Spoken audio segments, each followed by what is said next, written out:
প্রায় 22টা স্টেট সফর করলাম কয়েক বছর মিলে। তো একবার আমার প্রোগ্রাম হলো ক্যালিফোর্নিয়া, লস অ্যাঞ্জেলেস। এখানে আমার 3 দিন প্রোগ্রাম। তারা একটা দিন আমাকে রাখলো সাইট সিন দেখার জন্য। আমাকে নিয়ে গেল লস অ্যাঞ্জেলেস থেকে সান দিয়েগো। সান দিয়েগো হচ্ছে প্যাসিফিক ওশানের পাশে। এইখানে আছে সি ওয়ার্ল্ড, অর্থাৎ সমুদ্রের মধ্যে যা কিছু আছে তা তারা সেখানে উঠায় রাখছে। বিশাল জায়গা, দেখতে অন্তত 4 দিন লাগে পুরো এলাকা দেখতে। আমার হাতে সময় 5 ঘন্টা, 5 ঘন্টা আমাকে দেখতে হবে। আমি বললাম গুরুত্বপূর্ণ জিনিসগুলি আমার দেখা হবে। তো নিয়ে গেল।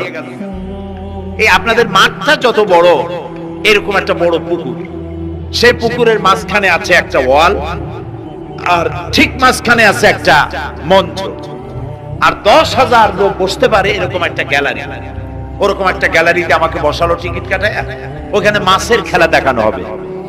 যারা খেলা দেখাবে তারা হাতে তুড়ি দিল, সঙ্গে সঙ্গে 2টি মাছ ওই পাশ থেকে তারা ভিতরে বড় গেট আছে, সেই গেট দিয়ে এপারে চলে আসে। আমি লক্ষ্য করলাম খেলা যারা দেখাবে তাদের মুখের কথা, বাঁশির আওয়াজ, হাতের ইঙ্গিত মাছে বোঝে। মাছটার বুকটা সাদা, একদম সাদা, আর পেছনের দিকটা কালো। যখন উঁচু হয় তখন মনে হয় কোন সৌদি প্রিন্স হবে। কালো কাপড় গায়ে দেয় সাদা জামার উপরে, ঠিক ওরকম মনে হয়। তো যারা খেলা দেখাবে তারা এইভাবে হাতে তালি দিল, মাছেও তার 2টি পাখা নিয়ে হাতে তালি দিল, ওয়েলকাম করলো দর্শকদের। অনেকগুলি খেলা দেখালো এই মাছ। এক একটা খেলা দেখাইয়া যখন স্টেজের সামনে গিয়া মাছ হা করে, তখন বড় বড় বালতির ভিতরে ছোট ছোট মাছ আছে। এই মাছগুলি 2-3 বালতি তার মুখের মধ্যে ঢুকায় দেয়। আমার কাছে মনে হলো ওর গ্রাসটা এত বড় যে আমার মতো 12-14 জন বা 15-20 জন যদি ঢুকায় তাহলে মাছে মনে করবে যে কোনো সেলাপুটি ঢুকছে। এর থেকে বেশি কিছু মনে করবে না। এত বড় মাছ, সেমু ফিশ বলা হয় ওটাকে। এরপরে দেখলাম তিমি মাছ, নীল জাতীয় তিমি, যে তিমিগুলি খুব কম পাওয়া যায় মহাসমুদ্রে, এগুলি থাকে। এক একটা নীল তিমির ওজন 5,000 টন পর্যন্ত হতে পারে। এর যে বাচ্চা হয় সে বাচ্চা দুধ খায়। তিমি হচ্ছে স্তন্যপায়ী প্রাণী। যে বাচ্চা হইল যেদিন হয় সেদিন থেকেই বাচ্চার 50 থেকে 60 মণ দুধ লাগে। কে খাওয়ায়? সুবহানাল্লাহ। দুনিয়ার কোন গভর্নমেন্ট খাওয়ায় না। দুনিয়ায় স্থলভাগে পিঁপড়া থেকে শুরু করে হাতি পর্যন্ত, ছোট্ট চেলা পোকা থেকে শুরু করে সাপ, বড় বড় পাইথন পর্যন্ত, টোনাটুনি পাখি থেকে শুরু করে ঈগল পর্যন্ত, নদীর ভিতরে চেলাপুলি থেকে শুরু করে তিমি মাছ পর্যন্ত অসংখ্য প্রাণী সকাল বেলায় খালি পেটে জঙ্গল থেকে, গর্তের মধ্য থেকে, বাসা থেকে, পানির মধ্য থেকে যার যার আস্তানা ছেড়ে আহারের অনুসন্ধানে শত সহস্র কোটি প্রাণী সব যার যার ক্ষুধার পেট নিয়ে বেরিয়ে যায়। আল্লাহ রাব্বুল আলামিন বলেন, সন্ধ্যা হতে না হতে সবগুলির পেট ভরাইয়া যার যার বাসায় আমি ফিরাইয়া দেই। ইন্নাল্লাহা হুয়ার রাজ্জাকু যুল কুওয়াতিল মাতিন। খেতে দেওয়ার মালিক কে? সেই আল্লাহর এই গুণকে, এই গুণাবলীকে বিশ্বাস করতে হবে। খেতে দেওয়ার মালিক তিনি। কেবল সন্তান হয় না, দেওয়ার মালিক কে? বলেন জোরে। হাসাবার মালিক কে? কাঁদাবার মালিক কে? সুখ দেওয়ার মালিক কে? দুঃখ থেকে উদ্ধার করার মালিক কে? হায়াতের মালিক কে? মওতের মালিক কে? ফাআলুন লিমা ইউরিদ। যা খুশি তাই তিনি করতে পারেন। সুবহানাল্লাহ।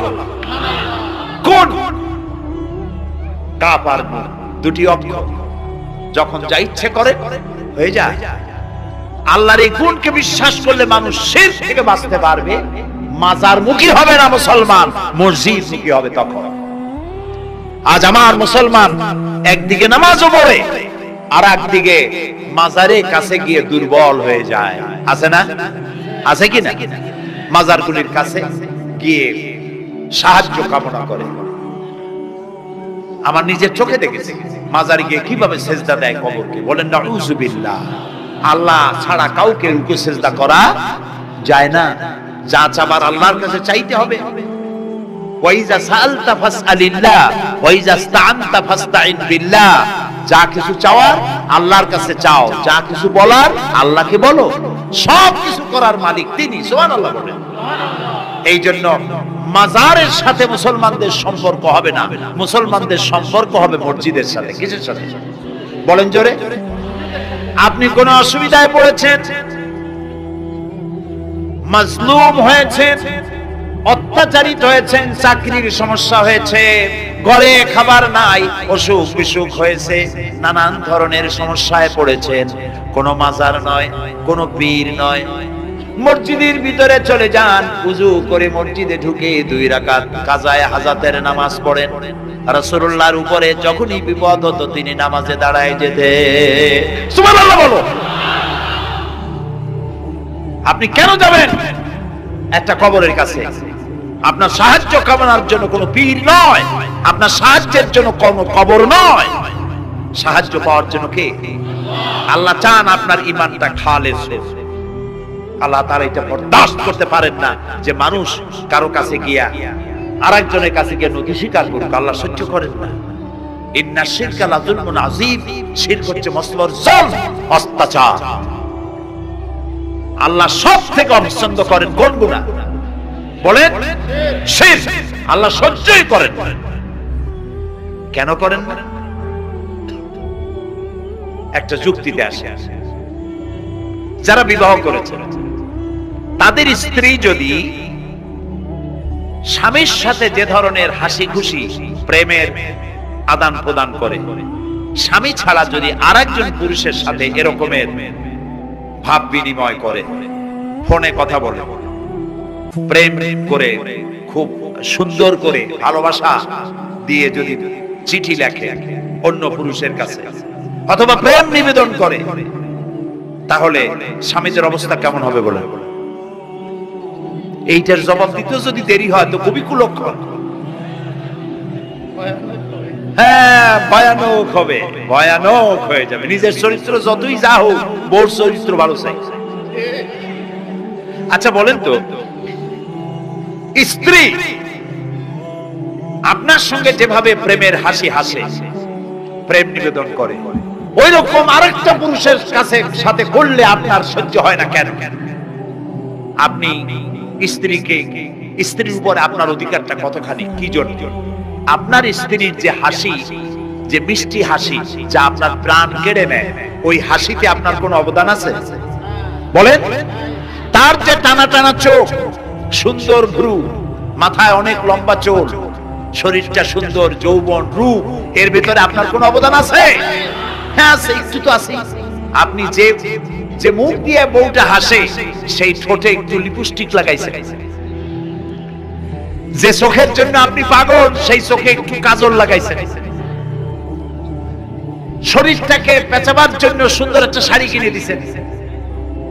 একটা শাড়ি দিয়ে, একটু লিপস্টিক কিনে দিয়ে, চুলের একটা ক্লিপ কিনে দিয়ে, একটা ভালো শাড়ি কিনে দিয়া, স্ত্রীর উপরে যদি এত অধিকার আছে যে কোনদিন মৃত্যু পর্যন্ত কোন প্রেমের হাসি, ভালোবাসার আদান প্রদান আপনি ছাড়া আর কারো সাথে করতে পারবে না, এইটা যদি আপনার অধিকার এভাবে প্রতিষ্ঠিত হয়, তাহলে এই হাসি যিনি দিলেন, এই দাঁত, এই সুন্দর চোখ, এই রূপ, এই যৌবন যে আল্লাহ তাআলা দিলেন, তার সামনে কোনো পীর অথবা কবরের সামনে যদি হাত পাতে আল্লাহ বরদাস্ত করেন না। কথা কি বুঝে আসছে? কথা বুঝে আসছে? আলহামদুলিল্লাহ বলেন। আলহামদুলিল্লাহ। বুঝলেই আমাদের কষ্ট সার্থক। আলহামদুলিল্লাহ বলেন। আমরা যেন আল্লাহরে চিনতে পারি, বুঝতে পারি। আমার বিশ্বাস করুন, কোরআন আমার সামনে, আল্লাহর কসম, কোন জীবিত পীর, কোন মৃত্যু পীর আমার ভাগ্যের ভালো বা মন্দ করার কোন অধিকার রাখে না, রাখে না, রাখে না। কোন পীর ফু দিয়ে আমার ভাগ্যকে ভালো বানাই দিতে পারবে না, পারবে না, এবং আমার একটা চুলও পাকাও করতে পারবে না। খাইরিহি ওয়া শাররিহি মিনাল্লাহি তাআলা। আমার ভালো আমার মন্দ করার একমাত্র মালিক কে? এক আঙ্গুল আকাশের দিকে উঁচু করে চিৎকার দিয়ে বলুন কে? আবার বলেন, আবার বলেন, আবারও বলুন। আল্লাহ কবুল করুন, বলেন আমিন। আমার এই বক্তব্য দিয়ে আমি কোন পীরকে অমর্যাদা করছি না। পীর সাহেবদের কাছে পীর কোন শরীয়তের শব্দ নয়। কোরআন এবং হাদিসে কোথাও পীর বলে কোন শব্দ নাই। এটি ফার্সি শব্দ। এই শব্দের অর্থ হলো বৃদ্ধ। তো পীর যদি বৃদ্ধ হয় ভালো কথা, তিনি যদি আলেম হন আরো ভালো কথা।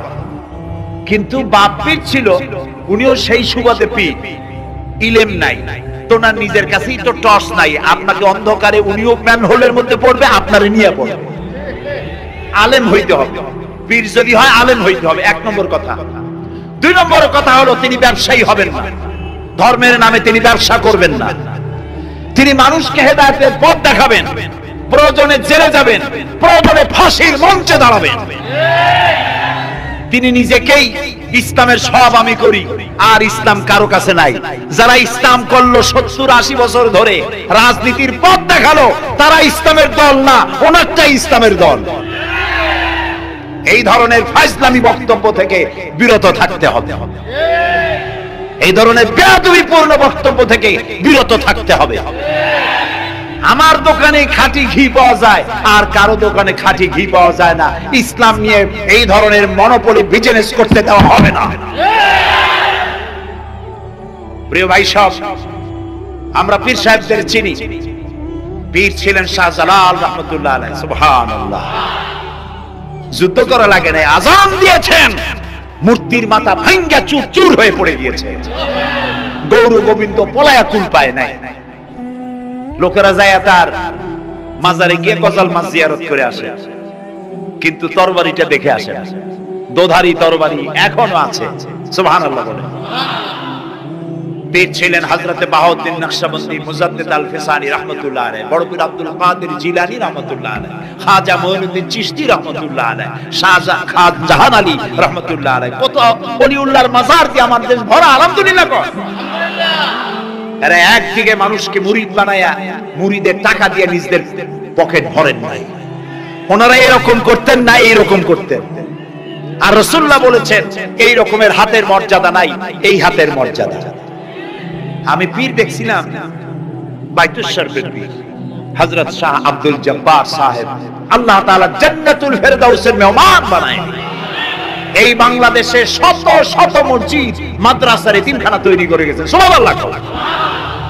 বৃষ্টির মৌসুমে চট্টগ্রামের বাড়িটা 14 বছর মাদ্রাসায় ওয়াজিদিয়া চট্টগ্রামে 14 বছর বুখারী শরীফ পড়িয়েছেন। কি মানের আলেম, খালি পীর না। মুরিদরা যত টাকা দিত, এই টাকা দিয়ে বড় বড় মাদ্রাসা মসজিদ করেছেন। আর বৃষ্টির সময় সাথী সঙ্গী নিয়ে বস্তি এলাকায় যেতেন, পলিথিন দিয়া ছাওয়া, বাচ্চা আর তার স্বামী নিয়ে কাতরায় এক কোনায় বসে আছে, খাবার নাই, চাউল নাই, অসুস্থ। তাদের চাউল দিয়ে আসতেন, তাদের রান্না করার শাকসবজি দিয়ে আসতেন, ওষুধ দিয়ে আসতেন, হাড়ি পাতিল দিয়ে আসতেন। বন্যা হলে, তুফান হলে টাকা উজাড় করে যা মুরিদরা দিত সবগুলি উজাড় করে মানুষের খেদমত করতেন। সুবহানাল্লাহ। কাজী যারা জামায় অনেকগুলো পকেট সমানে নিতে থাকে আর ভরতে থাকে, এইভাবে এই ব্যবসায়ীদেরকে পরিত্যাগ করতে হবে। পীর হচ্ছে ওই সমস্ত লোক যারা নাকি ধর্মের নামে ব্যবসা করে না, বরং আল্লাহর দ্বীনকে প্রতিষ্ঠা করার জন্য কথা বলে।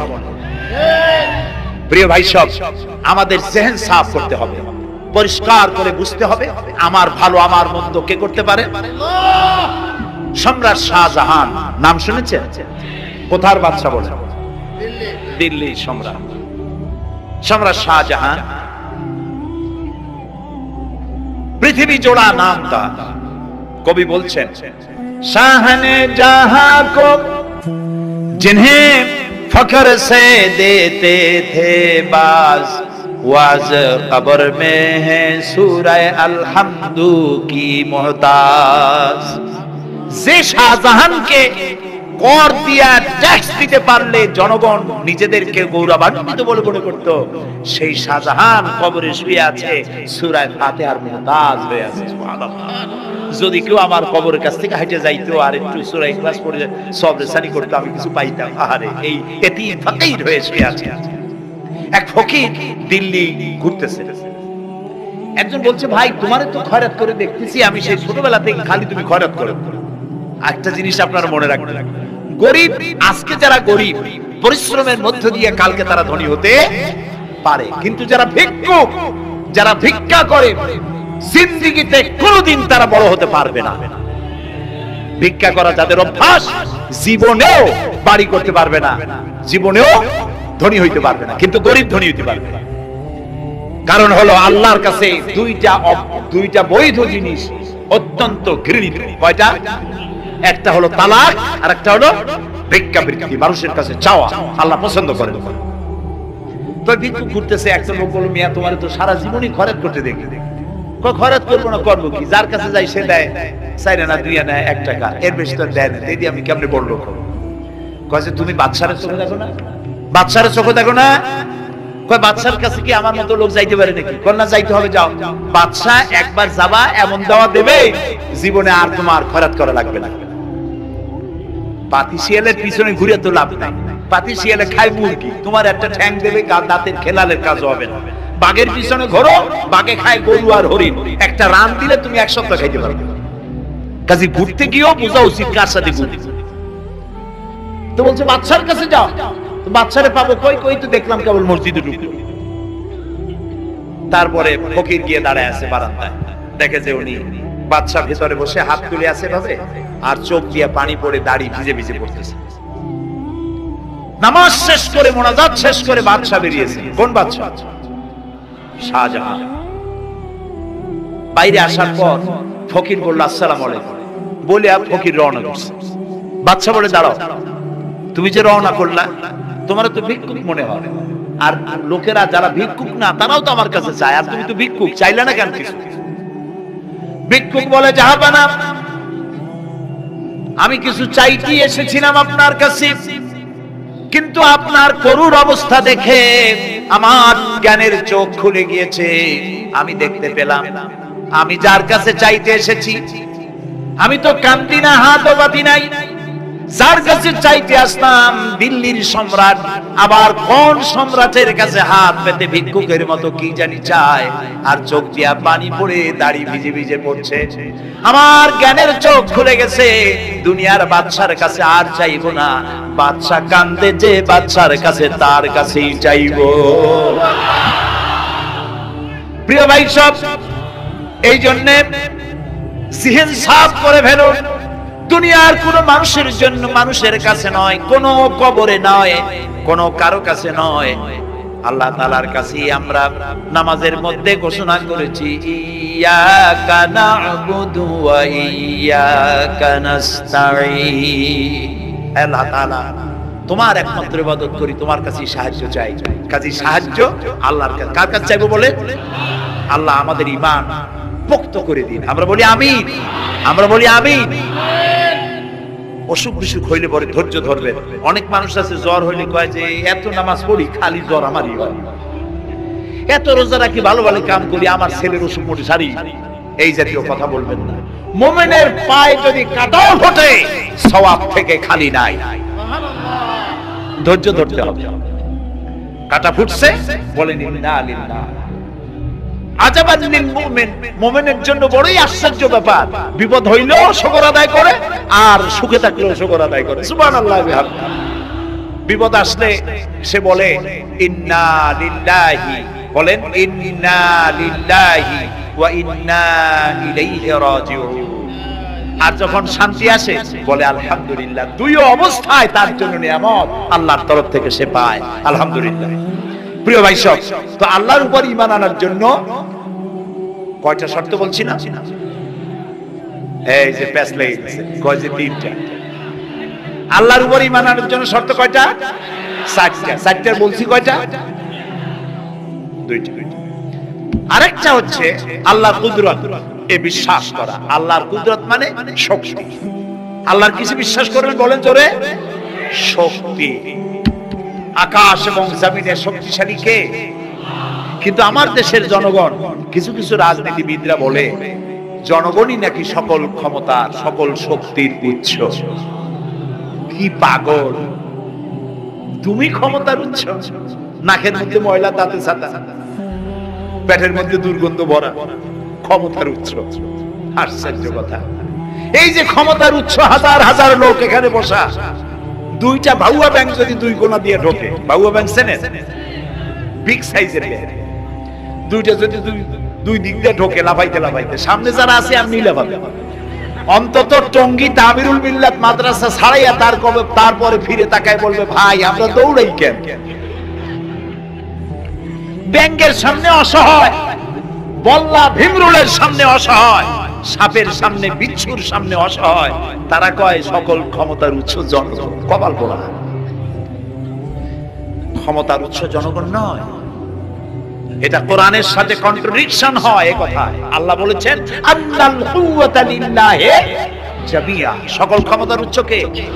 চিল্লায় বলো। ক্ষমতা কি দেখছেন? মাত্র 1.5 মিনিট। কয় মিনিট? মাত্র 1.5 মিনিট। আল্লাহ বলেছেন কোন, সাথে সাথে তামিলনাড়ু, মালয়েশিয়া, ইন্দোনেশিয়া, থাইল্যান্ড, মালদ্বীপ, শ্রীলঙ্কা, 2 লক্ষ লোক শেষ, 1 লক্ষের খোঁজ নাই। সমুদ্রের পানি 33 ফিট উঁচু হয়ে এসেছে। সুবহানাল্লাহ বলতে ইচ্ছে করে না? বিজ্ঞানীরা বলেছেন ভারত মহাসাগরের তলদেশে ফাটল ধরেছে, ওর কয়েক কিলোমিটার নিচে ভূমিকম্পের উৎপত্তি হয়েছে। ভারত মহাসাগরের পানি 3 হাত না 4 হাত, কত কিলোমিটার আল্লাহই জানে। এই কয়েক কিলোমিটার নিচে যে মাটি, সেই মাটিরও কয়েক কিলোমিটার নিচে ভূমিকম্পের উৎপত্তি। এখান থেকে ভূমির কম্পন হয়েছে, সেই ভূমিকম্পে সমস্ত মহাসাগরের মধ্যে, ভারত মহাসাগরের মধ্যে জলকম্পন শুরু হয়েছে। পানির কম্পন, মাটির কম্পন একসাথে। 33 ফিট উঁচা, মানে 4 তলা বিল্ডিং এর মতো উঁচু হয়ে আসছে পানি। 4 তলা পরিমাণ উঁচু হয়ে পানি চলে আসছে। বাড়ি গাড়ি সব কিছু খড় কুটার ন্যায় সব উড়িয়ে দিয়েছে। এগুলোর কপাল পোড়া নাস্তিক যেগুলি, তারা বলে প্রাকৃতিক দুর্যোগ। আর বাপের মাথা। আচ্ছা, প্রাকৃতিক দুর্যোগ, প্রকৃতি কি? কোন জন্তুর নাম? প্রকৃতি কোন জন্তু জানোয়ারের নাম? প্রকৃতি নিজে চলে না কেউ তাকে চালায়? কে চালায়? কপাল পোড়ারা তা বুঝে না। বিশ্ববিদ্যালয়ের শিক্ষক হয়েছে তো, আল্লাহ দিয়ে আসি, তবে সব খারাপ না, ভালো আছে আলহামদুলিল্লাহ। কিছু আছে কপাল পোড়া, বিশেষ করে শান্তিনিকেতনে যারা পড়াশোনা করে আসে, সাহিত্য চর্চা করে, এই সাহিত্য চর্চা করতে করতে এক পর্যায়ে কপাল পুড়ে যায়, আল্লাহরে চিনতে পারে না। সব চেনে, আল্লাহরে চেনে। আল্লাহ এখন চিনাইতেছে ভালো করে। প্রিয় ভাই, সব কওমে আদ, কওমে সামুদ, এগুলিকে আল্লাহ তারা ধ্বংস করেছেন। কিয়ামতের আগে এই যে 7টা আকাশ, এই আকাশ সম্পর্কে অবিশ্বাসীরা তারা বলেছে আকাশ বলতে কিছুই নেই, এটা নাকি অনেক দূরে, তাই নীলা নীলে দেখা যায়। কি কপাল পোড়া! চিন্তা করে, নীলা নীলা দেখা যায়। এই আকাশ মহাশূন্য। এই আকাশগুলিকে, আকাশ কয়টা? কয়টা স্তর? 7টা। এগুলি কাতাইয়ে সিজিল্লিল খুতুব। কোরআনে কারিমে আল্লাহ তাআলা বলেছেন কিতাবের পৃষ্ঠার মতো কিয়ামতের আগে একটার পর একটা ঠাস ঠাস করে পড়বে, ভেঙে চলে চুরমার হয়ে যাবে। ওয়াইদাল বিহারু ফুজ্জিরাত, আল্লাহ তাআলা বলছেন ইযাস সামাউ ফাতারাত ওয়াইদাল কাওয়াকিবু ইনতাসারাত ওয়াইদাল বিহারু ফুজ্জিরাত। আকাশের তারকাসমূহ বিক্ষিপ্ত হয়ে পড়বে। অসংখ্য তারকারাজি, বিশাল বিশাল তারকা বিক্ষিপ্ত হয়ে পড়বে। চন্দ্র সূর্য একটার সাথে আরেকটা ধাক্কা লেগে চাঁদ আর সূর্য আলো হারিয়ে ফেলবে, একাকার হয়ে যাবে। পাহাড়গুলো উঁচু করে আল্লাহ তাআলা জমিনের উপর আছাড় মারবেন। কালিহিল মানফুস, তুলার মতো উড়ে চলে যাবে। সুবহানাল্লাহ বলবা না? কত বড় শক্তি আল্লাহ পাক। ওয়াইদাল বিহারু ফুজ্জিরাত, সমুদ্র সমূহ বিদীর্ণ হয়ে যাবে। সমুদ্রে যত পানি আছে সমস্ত পানিগুলি নিঃশেষিত হয়ে যাবে মাটির তলায়, এবং সেখানে অগ্নি উৎপত্তি হবে। কোরআনে কারীম আল্লাহ বলে দিয়েছেন গোটা সমুদ্রগুলিতে আগুন জ্বলতে থাকবে। এগুলি কিয়ামতের আলামত। আল্লাহ পাকের অফুরন্ত মেহেরবানি। এই যে কানের কাছ দিয়ে গুলিটা চলে গেছে, কানে লাগে নাই, বাড়ির কাছ থেকে কিয়ামত হয়ে গেল, বাংলাদেশে আল্লাহ বাঁচাই দিলেন। সুবহানাল্লাহ বলো, আলহামদুলিল্লাহ বলেন।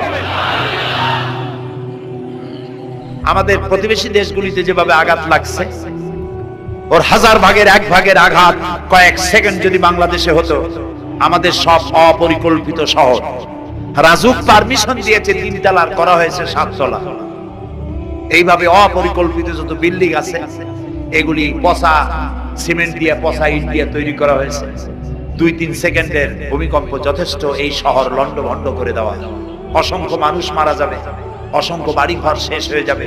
এদেরকে রেস্কিউ করার মতো মডার্ন ইকুইপমেন্টস গভর্নমেন্টের কাছে নাই। এজন্য আল্লাহর কাছে সেজদা দিয়া গুনাহ তওবা করতে হবে। আল্লাহ আমাদের মাফ করে দাও, আমার এই গরিব দেশটাকে কিয়ামত পর্যন্ত এই গজব থেকে বাঁচাও।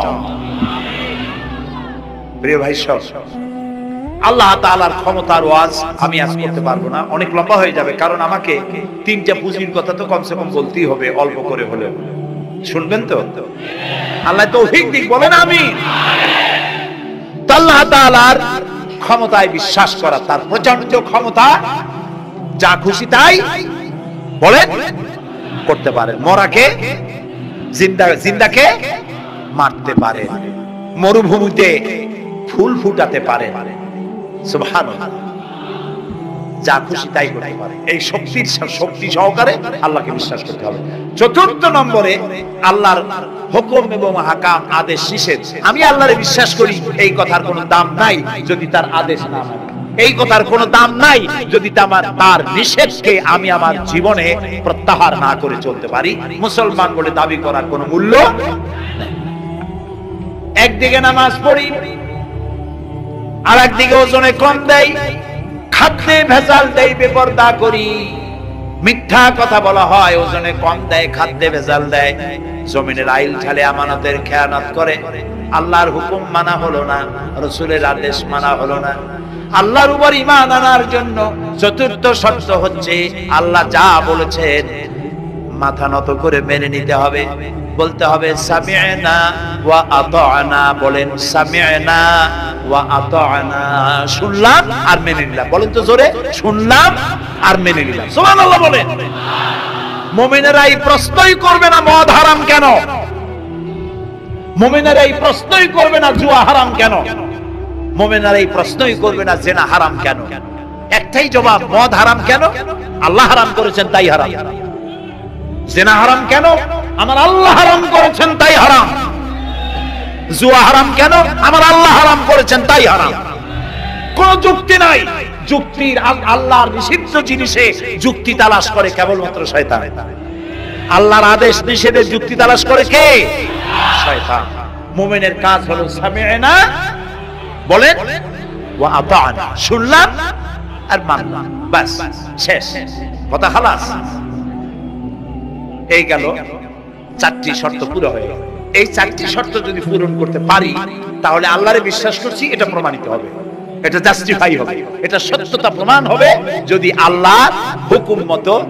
1 নম্বরে হলো, আমি আবার কথাটা প্যাকেট করে দিই যাতে করে আপনারা বাড়ি নিয়ে যাইতে পারেন। আল্লাহর উপরে ঈমান এনেছি, এই কথাটাকে কমপ্লিট করার জন্য শর্ত কয়টা?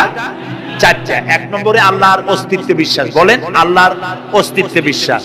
2 নম্বরে আল্লাহর গুণাবলীতে বিশ্বাস। 3 নম্বরে আল্লাহর ক্ষমতায় বিশ্বাস। 4 নম্বরে আল্লাহর আদেশ এবং নিষেধে বিশ্বাস, মান্য করে চলা। আল্লাহ যেন এই তৌফিক আমাদের দেয়, বলেন আমিন। আল্লাহ রাব্বুল আলামিন দুনিয়ায় শান্তি, আখিরাতে জাহান্নাম থেকে মুক্তি দেওয়ার জন্য আল্লাহ পাক আমাদেরকে একটা ব্যবসার কথা বলেছেন। ওই ব্যবসায় পুঁজি কয়টা? বলেন 3টা পুঁজি। বলছি কয়টা? দেখেন যে কেমনি প্যাঁচ লাগে। বলছি মাত্র একটা, সে একটা ডাল বাদ করছি। এবার আসেন মূল পয়েন্ট। এবার দ্বিতীয় পয়েন্ট, রাসূলের প্রতি ঈমান। আমরা তো রাসূলের প্রতি ঈমান আনছি কিনা বলেন? রাসূলের প্রতি ঈমান এনেছি। আমাদের এই ঈমান যথেষ্ট নয়, কারণ আমাদের ঈমান হলো রবিউল আউয়াল মাসে ঈমান তাজা হয়, ঠিক না? ঠিক না? রবিউল আউয়াল মাস যখন আসে, ব্যানার টানাই, শামিয়ানা টানাই, রাস্তাগুলিতে ফ্ল্যাগ লাগাই আর আলোক সজ্জা করি। মন্ত্রীরা আসেন, নেতারা আসেন, সিরাতুন নবী মাহফিলে দাঁড়ায় বলেন নবীর আদর্শ অনুসরণ করা ছাড়া উপায় নাই। অথচ ওনার পা থেকে শুরু করে মাথা পর্যন্ত নবীর আদর্শ নাই। আবার এই নেতা রামকৃষ্ণ মিশনে, রামকৃষ্ণ পরমহংসদেব তার মঞ্চে গিয়ে বলেন রামকৃষ্ণের নীতি ছাড়া বিকল্প কিছুই নেই। আবার গৌতম বুদ্ধের জন্মবার্ষিকী উদযাপনের জন্য সেখানে গিয়ে বলেন গৌতম বুদ্ধের অহিংস নীতি অনুসরণ করা ছাড়া জাতির যোগীনাথ হওয়ার আর কোনো পথ নেই। যেখানে যায় সেই জায়গার গুলি ধরে। রবিউল আউয়াল মাস আসতে পারে, আলোক সজ্জা করে ইয়া নবী সালামু আলাইকা, ইয়া রাসূল সালামু আলাইকা। এরপরে গরম গরম জিলাপি রাসূলুল্লাহকে বুঝায় দেওয়া হলো, হে রাসূল আপনি তাকিয়ে দেখেন কত মহব্বত আপনারে করি। আপনার মহব্বতের জন্য আমাদের শহরের কোন মিষ্টির দোকানে আর মিষ্টি নাই, সব আমরা খাইয়া শেষ করছি। এই হলো মহব্বত। এই মহব্বতে এই ঈমানে কাজ হবে না। এই ঈমানে বলেন কাজ হবে না। কোন ঈমানে কাজ হবে? রাসূলের প্রতি ঈমানের অর্থ কি? এর অর্থ হচ্ছে নবী করিম সাল্লাল্লাহু আলাইহি ওয়াসাল্লাম আমাদের রাসূল, আমাদের নেতা। আমাদের রাসূল আমাদের নেতা, আমরা তার উম্মত, তার অনুসারী। অনুসারীর কাজ কি? নেতার পূর্ণাঙ্গ অনুসরণ করণ। রাসূলুল্লাহর আনুগত্য করতে হবে, এটা কে বলেছেন?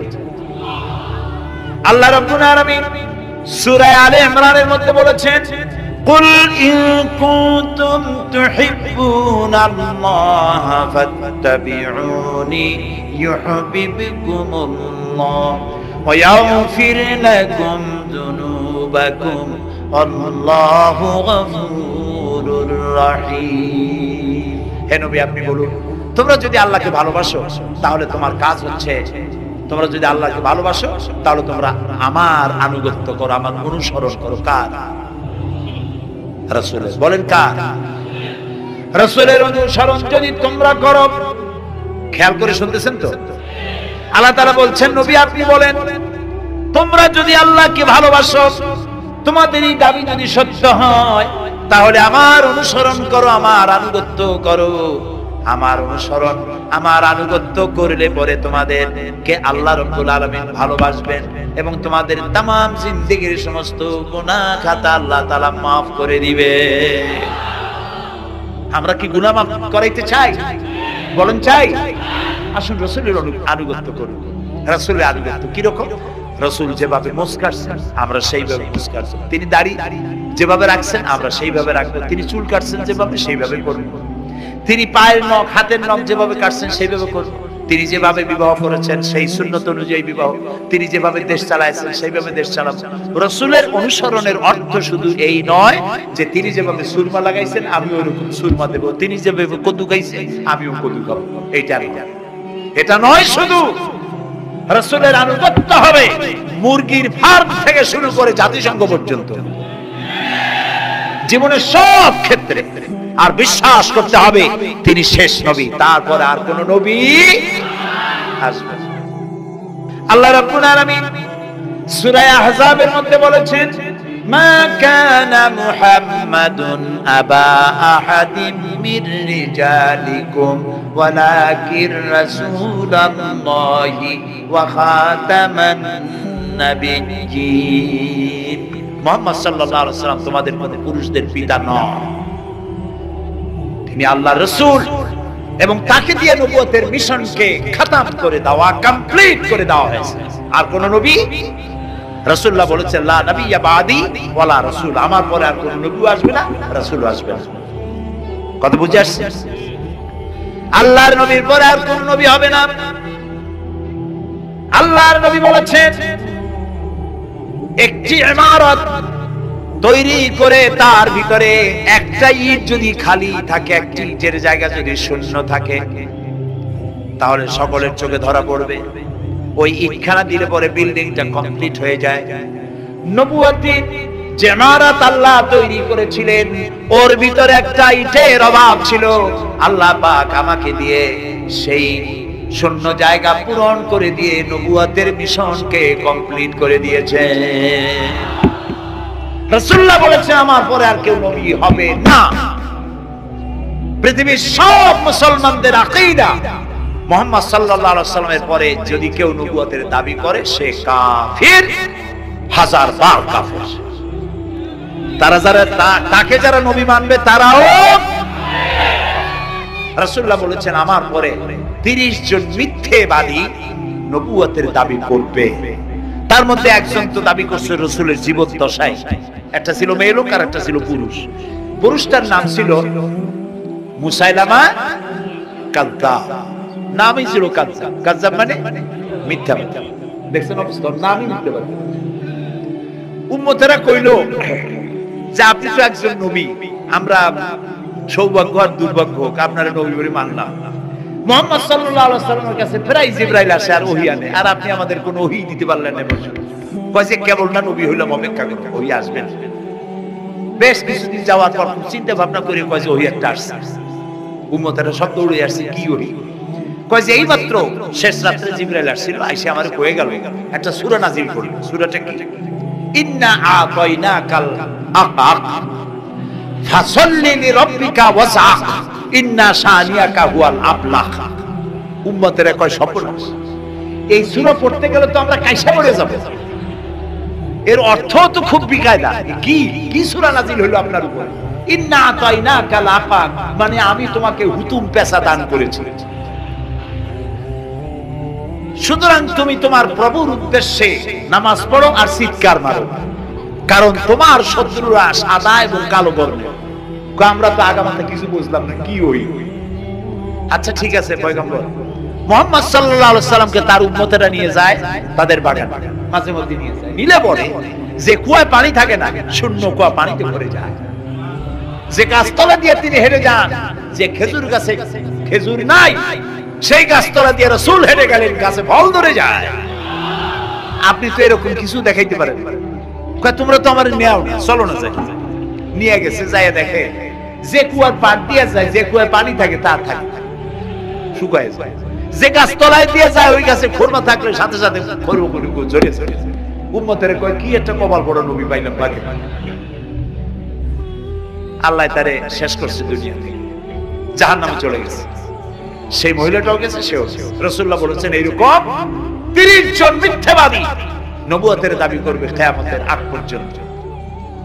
গোলাম আহমদ কাদিয়ানী, এ হলো ইতিহাসে আমরা যত পাই তার পর্যন্ত 28 জন হয়েছে। মুহাম্মদ সাল্লাল্লাহু আলাইহি ওয়াসাল্লামের ইন্তেকালের পর ওকে নিয়ে হইছে 28 জন। কয়জন হইল? বাকি আছে কয়জন? তাই বলে কিয়ামত যে এই 2 জন হইলি আগামী বছর বা 5-6 বছর মধ্যে কিয়ামত হবে ওইটা চিন্তা করে নেবেন। এই পৃথিবীতে একটা লোক আল্লাহ শব্দ উচ্চারণ করার যদি থাকে, কিয়ামত সে পর্যন্ত হবে না। সুতরাং বহুত দেরি আছে কিয়ামতে। তবে ওর মতো আরো শয়তান 2 জন আসবে। গোলাম আহমদ কাদিয়ানী বলল আমি পয়গম্বর, আমি নবী, আমার উপরে ওহী আসে। তো তার সঙ্গে ওই যুগের বড় আলেম মাওলানা আতাউল্লাহ শাহ বুখারী রাহমাতুল্লাহ আলাইহি, তিনি বললেন আচ্ছা তুমি যে নবুয়তের দাবি করো, এই শক্তি তুমি পাও কই? কয় যে আমার শক্তি তো কোরআন, কোরআনের মধ্যেই আছে আমার কথা। কোথায়? কয় সূরা সফের মধ্যে আছে। ইয়াতি মিন বাদি ইসমুহু আহমদ। ঈসা আলাইহিস সালাম আমার ব্যাপারে ফোরকাস্ট করেছেন, ভবিষ্যৎবাণী দিয়েছেন যে আমার পরে একজন আসবে, তার নাম হবে আহমদ। আমি তো সেই আহমদ। মাওলানা বুখারী বলছেন বেকুব, ঈসা আলাইহিস সালাম যার কথা বলেছেন তার নাম, ঈসা আলাইহিস সালাম যার কথা বলেছেন তার নাম হলো ফকাত আহমদ, আর তোমার নাম হলো গোলাম আহমদ। তাহলে এতে করে বোঝা যায় ঈসা আলাইহিস সালাম যার কথা বলেছেন তুমি সেই আহমদের গোলাম, তো তুমি নবুয়তের দাবি করো কেন? গোলাম আহমদ কয় যে হুজুর আমার নামের আগে গোলাম বৈশা একটু সমস্যা হয়েছে, তো গোলামটারে যদি বাদ দেই তাহলে তার আপনি আপত্তি করতে পারেন না আমি আহমদ থাকি আর আপনি আমার উম্মত হয়ে যাবেন। আমি আমার কথা ঈসা আলাইহিস সালাম বলেছেন। মাওলানা বুখারী বলছেন দেখো তোমার ফতোয়া অনুযায়ী তুমি বলছো নামের প্রথম অংশ বাদ দিয়া শেষের অংশ নিয়ে তোমার উপর ঈমান আনতে, তাহলে আমি আমার নাম আতা আল্লাহ, তোমার ফতোয়া অনুযায়ী আমার নামের প্রথম অংশ বাদ দিলাম, আতা গেছে থাকছে আল্লাহ, আর আল্লাহ বলছি তোর মতো গাধারে আমি নবুয়ত দেই নাই। এরপর এই শয়তানের মুখ হলো কোথায় বলেন, কোথায়? পায়খানার। এই কাদিয়ানীরা গোলাম আহমদ কাদিয়ানী কাফের, ওরে যারা নবী বলে মানে তারাও কাফের। প্রিয় ভাই সব, পৃথিবীর 48টি মুসলিম দেশ কাদিয়ানীদেরকে নন মুসলিম মাইনরিটি হিসেবে ঘোষণা দিয়েছে রাষ্ট্রীয়ভাবে। সৌদি গভর্নমেন্ট আইন পাশ করেছে কিয়ামত পর্যন্ত কাদিয়ানীরা মক্কা মদিনায় প্রবেশ করতে পারবে না। বিগত 100 বছরের ভিতরে কোন কাদিয়ানী মক্কা মদিনায় ঢুকতে পারে না। আজকে বাংলাদেশে খতমে নবুয়তের আন্দোলন নতুন কিছু নয়, দীর্ঘদিন থেকে এই উপমহাদেশে খতমে নবুয়তের আন্দোলন চলছে। এই আন্দোলন চলবে যতদিন পর্যন্ত সরকারের পক্ষ থেকে তাদেরকে নন মুসলিম মাইনরিটি ঘোষণা না করা হচ্ছে, আন্দোলন চলবেই। এদের লাশ রাস্তায় ফেলাই দিবা আর 14 কোটি মুসলমান তাকিয়ে তাকিয়ে দেখবে তা বিশ্বাস করো না। খতমে নবুয়তের আন্দোলন যারা করেন এই জাতি 14 কোটি মুসলমানের সমর্থন তাদের পেছনে রয়েছে। কাজী তাদের ব্যাপারে উচ্চবাচ্য কথা বলতে গিয়ে ব্যারিস্টার হন, আইনজীবী হন, যেই হন, খতমে নবুয়তের আন্দোলন যারা করে তাদের ব্যাপারে কথা বলতে গিয়ে মুখ সামনে কথা বলবেন। এদেশের মানুষ শহীদ হয়ে যাবে, কাদিয়ানীদেরকে বরদাস্ত করবে না। আমাদের দেশে হিন্দু থামুন, আমাদের দেশে হিন্দু, খ্রিস্টান, বৌদ্ধ আমাদের দেশের নাগরিক অধিকার ভোগ করে না? আমাদের সমান নাগরিক অধিকার তারা ভোগ করে। কাদিয়ানীরাও হিন্দু খ্রিস্টানদের মতো নন মুসলিম মাইনরিটি হিসেবে এদেশে বসবাস করে নাগরিক সুবিধা ভোগ করবেন, কোনো অসুবিধা নাই। কিন্তু আপনি মুসলমান বলে দাবি করবেন না, শেষ নবী মানবেন না, আমরা এই ব্যাপারে কিয়ামত পর্যন্ত আপোষ করব না। কেবলমাত্র মূর্খ, দালাল, হারামখোর তারাই কাদিয়ানীদের পক্ষ অবলম্বন করতে পারে, ইমানদারেরা পারে না।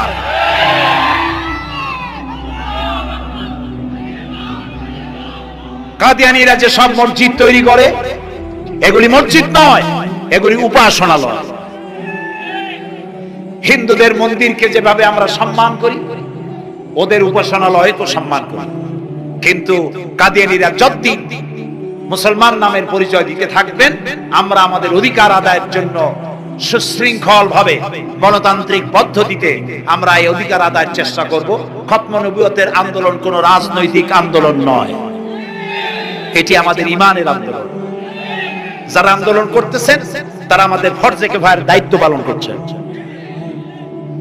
প্রিয় ভাই সব, রাসূলের প্রতি ঈমান আনতে হলে এরকম ঈমান আনতে হবে, তারপরে আর কোন নবী আসবে না। তারপরে কথা হলো তাকে অনুসরণ করতে হবে পায়ের নখকাটা থেকে শুরু করে মাথার চুল পর্যন্ত, জীবনের সব ক্ষেত্রে রাসূলের অনুসরণ করতে হবে।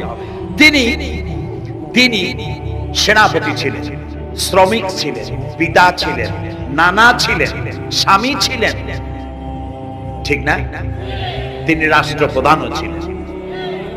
আজকে যারা ধর্ম আর রাজনীতি আলাদা করেন তারা মুনাফিক, মুসলমান তারা কি মুনাফিক।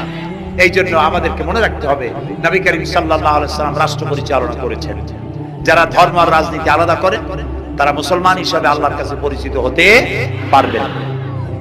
প্রিয় ভাই সব, নবীজি মক্কা থেকে মদিনা এলেন।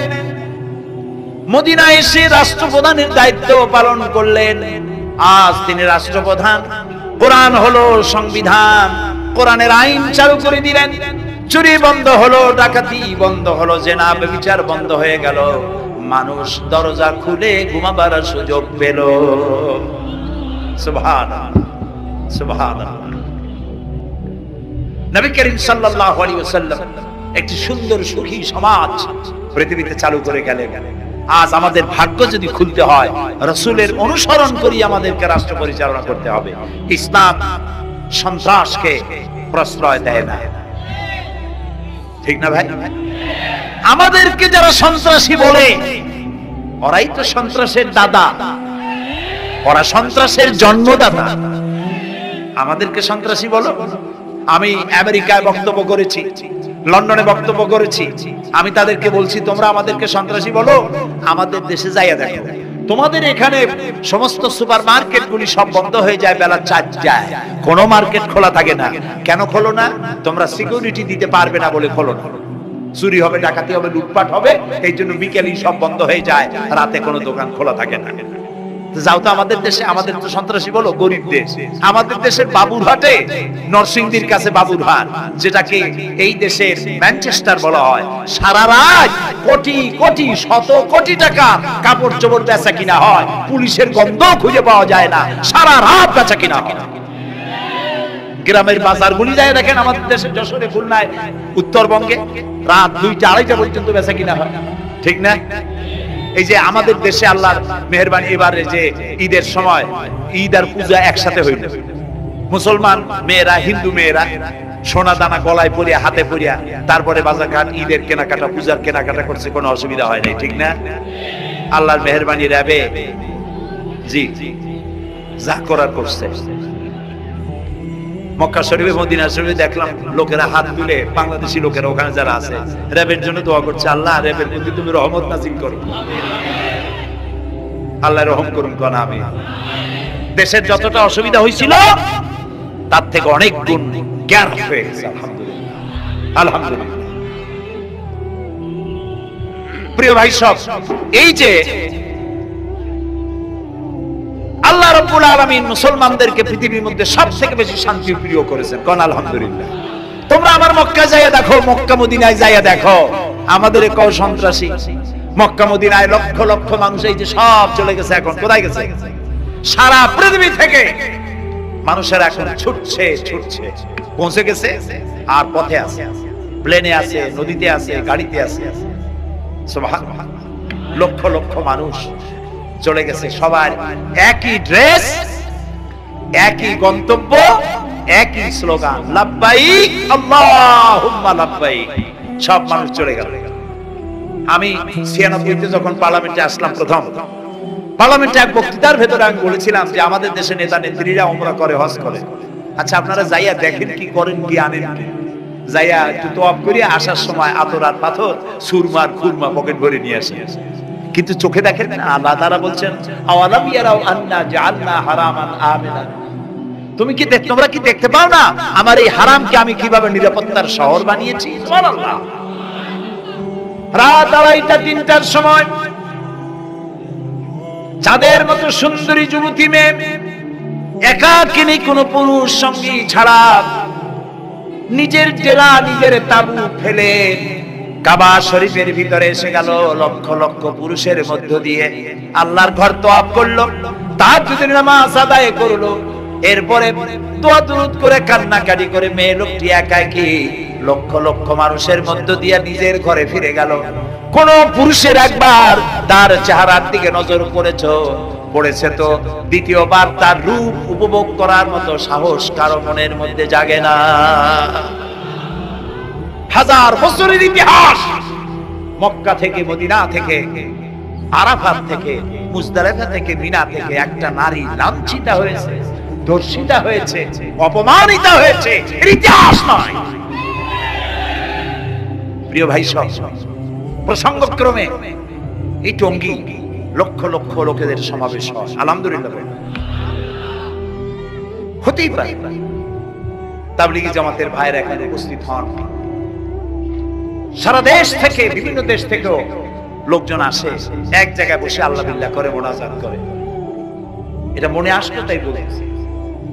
কেউ কেউ এটাকে খুব বাড়াবাড়ি করে। সে বাড়াবাড়িটা হলো, কেউ কেউ বলেন আরাফাতের পরে দ্বিতীয় এই সমাবেশ। এই বেয়াদবি শব্দটা কেউ উচ্চারণ করবেন না আল্লাহর হস্তে। কোথায় টঙ্গী, কোথায় আরাফাত, আর কোথায় টঙ্গী? কি এর সাথে আপনি কি মিলান? আপনি বলুন এখানে লক্ষ লক্ষ লোক হয়েছে, আমরাও দেখতে পাচ্ছি লক্ষ লক্ষ লোক হয়, কিন্তু আপনি কেন দ্বিতীয় সমাবেশ বলেন? কেন আপনি আরাফাতের ময়দানের পরে এই কথা বলেন? মহাগুনাহ, মহাবেয়াদবি। আরাফাতে যাওয়া ফরজ, টঙ্গীতে আসা নফল। আপনি কিসের সাথে কি তুলনা করেন? জিন্দেগিতে এই চিন্তা করবেন না। কিছু কিছু লোক আছে গ্রামের মধ্যে, অবশ্য কোন আলেম, কোন মুরব্বিরা এইসব কথা বলেন না। মূর্খ যারা, তারা এই ধরনের কথা ছড়াইছে গ্রামে। 3 বার টঙ্গীতে আসতে পারলে 1 হজের সওয়াব। বলেন নাউজুবিল্লাহ। শুধু 3 বার না, কিয়ামত পর্যন্ত লোকের এখানে আসতে থাকবে, আরাফাতের ময়দানে 1 সেকেন্ডের যে সওয়াব হবে তাও হবে না। আরাফাত হচ্ছে সেই ময়দান যেখানে আদম আলাইহিস সালাম থেকে শুরু করে মুহাম্মদ রাসূলুল্লাহ সাল্লাল্লাহু আলাইহি সাল্লাম পর্যন্ত সব নবীদের চোখের পানি শুকিয়েছে। পৃথিবীর কোটি কোটি মানুষ এখানে কাঁদছে। আর আল্লাহ রাসূল বলেছেন, আল হজ্জুল মাবরুর লাইসা লাহুল জাযাউ ইল্লাল জান্নাহ। একটা কবুল হজের সওয়াব আল্লাহর কাছে বেহেশত দেওয়া ছাড়া কিছুই নেই। মান হাজ্জা লিল্লাহ ফালাম ইয়ারফুস ওয়ালাম ইয়াফসুক রাজাকা ইয়াউমিন ওয়ালাদাতহু উম্মুহু, রাওয়াহুল বুখারী। বুখারী শরীফের হাদিস। রাসূলুল্লাহ বলছেন, আরাফাতের ময়দান থেকে হাজিরা যখন বেরিয়ে যায় সন্ধ্যায়, মা যেমন নিষ্পাপ সন্তান প্রসব করে, আরাফাত থেকে হাজিরা তেমন নিষ্পাপ হয়ে বেরিয়ে যায়। আল্লাহর রাস্তায় আপনারা এই তুলনাটা কেউ করবেন না। বলবেন অনেক বড় সমাবেশ হয়েছে, লক্ষ লক্ষ লোক হয়েছে, বাস এটা দ্বিতীয় সমাবেশ, আরাফাতের পরে এটা দ্বিতীয় স্থান অবলম্বন করেছে, এইসব বাজে কথা আর একদিন বলবেন। হবে আদমি যদি কেউ বলে থাকেন আস্তাগফিরুল্লাহ পড়ুন, পড়েন আস্তাগফিরুল্লাহ। আল্লাহ সবাইকে ক্ষমা করুন, বলুন আমি। এখানে আসলে দোয়া কবুল হবেই, কোনো গ্যারান্টি নেই, কোনো গ্যারান্টি নাই। কিন্তু রাসূলুল্লাহ বলেছেন আরাফাতের ময়দানে দোয়া কবুল হয়। রাসূলুল্লাহ বলেছেন, আল্লাহর ঘরের কাছে দাঁড়ায়া, মুলতাজিমে দাঁড়ায়া এমন কোন দোয়া করি নাই যে আল্লাহ কবুল করেন। কাজে এই সব চিন্তা করবেন। প্রিয় ভাই, সব রাসূলের প্রতি ঈমান আনতে হলে রাসূলের জীবনকে জানতে হবে। রাসূলের জীবন আমরা অনেকেই জানি না। বাংলা ভাষায় বহুত বইপত্র বেরিয়েছে রাসূলের জীবনী সংক্রান্ত। মেহেরবানি করে কিনবেন এবং পড়বেন। রাসূলের প্রতি ঈমানের অর্থ হলো রাসূলুল্লাহর পা থেকে শুরু করে মাথা পর্যন্ত সবটা আমল করা এবং তাকে মুহাব্বত করা। রাসূলকে কি করব আমরা?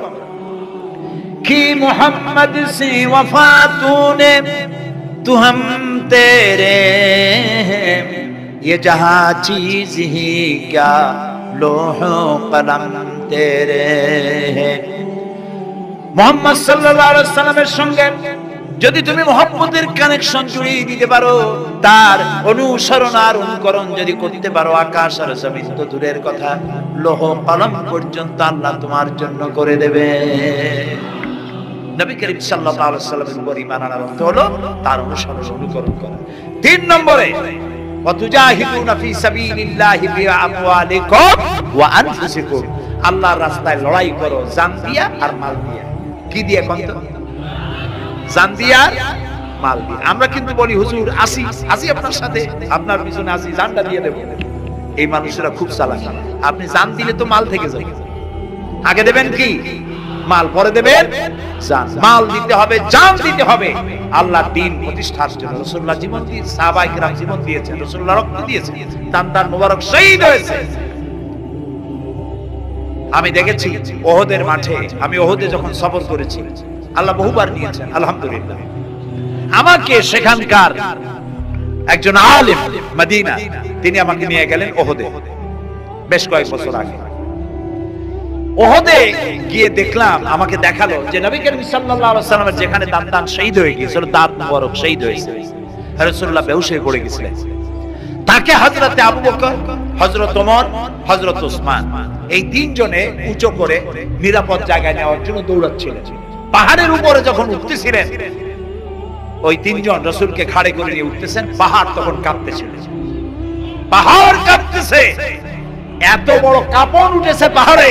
পাহাড় সেই এলাকা থেকে কাগজ কাটলে, কেচি দিয়ে কাগজ কাটলে যেমন রেজা রেজা হয়ে যায়, আমার নিজের চোখে আমি দেখলাম, তিনি আমাকে দেখালেন এই সেই এলাকা যেখানে রাসূল উঠানো হয়েছিল। পাহাড় আল্লাহর ভয়তে কাঁপতেছিল তরতর করে। সেই উঁচা জায়গা, একটা বিশ্রামের মতো জায়গা পাহাড়ের মধ্যে, সেইখানে তাকে নিয়ে যখন রাসূলকে যখন শোয়ানো হচ্ছিল, পাহাড় কাঁপতেছে। নবী করিম সাল্লাল্লাহু আলাইহি ওয়াসাল্লাম তখন বলছেন, উসবুতি ইয়া জিবাল, উসবুতি ইয়া জিবাল, ইন্নাকা আলাইয়া নবিয়্যান ওয়াস সিদ্দিকিন ওয়াস শাহীদাইন। হে পাহাড়, উসবুতি ইয়া জিবাল, হে পাহাড় থেমে যা, তোর উপর আল্লাহর নবী, তোর উপরে সিদ্দিক আর দুইজন শহীদ দাঁড়িয়ে আছে, থেমে যা। পাহাড় থেমে গেল।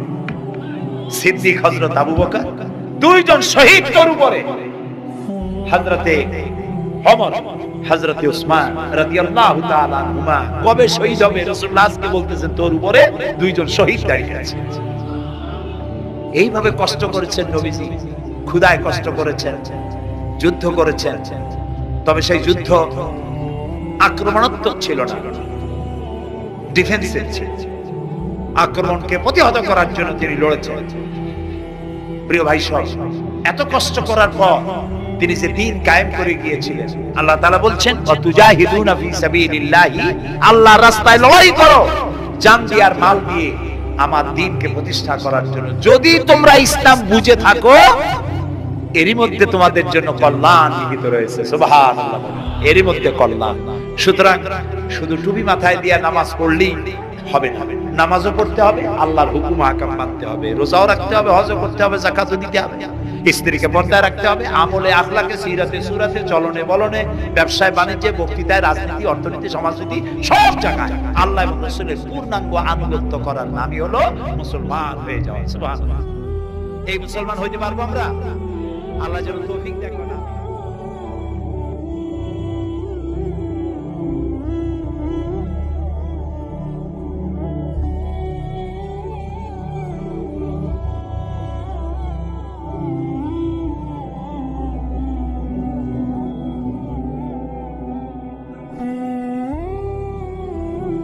Ooh.